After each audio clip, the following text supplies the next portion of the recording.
গ্রামের রাজা চাচা। উনি কি করেন? রাজা চাচা জমিতে হাল চাষ করেন। উনি একজন কৃষক। হঠাৎ রাজা চাচার কোমর ব্যথায় ঘরে পড়ে থাকেন। এমন কোমর ব্যথা হলো যে একটু আগে আমাকে কুমিল্লা থেকে ফোন করলো দাস, কি দাস, ওনার নাম মানিক সাহা।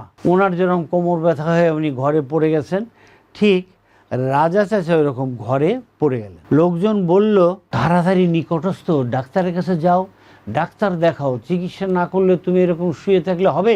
কিন্তু তিনি ইউটিউবে আমাদের এক্সারসাইজ দেখলেন, যেমন দেখেছেন মানিক সাহা। মানিক সাহা এক্সারসাইজ দেখে এক্সারসাইজ করছে। উনি একটু আগে বললেন উনি 14 আনা ভালো হয়ে গেছেন, এখন শুধু উনি আমার সাথে দেখা করতে আসবেন। ঠিক এরকম রাজা চাচা আমার এক্সারসাইজগুলো দেখে উনি এক্সারসাইজগুলো করলেন।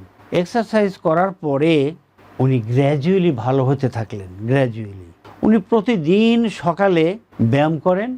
এখন উনি যেতে পারেন চাষের জন্য খেতে। উনি ব্যায়াম করে খেতে যান, ক্ষেত থেকে এসে দুপুরে খাওয়ার পরে বিকেলে আবার ব্যায়াম করেন, আবার রাতে ব্যায়াম করেন।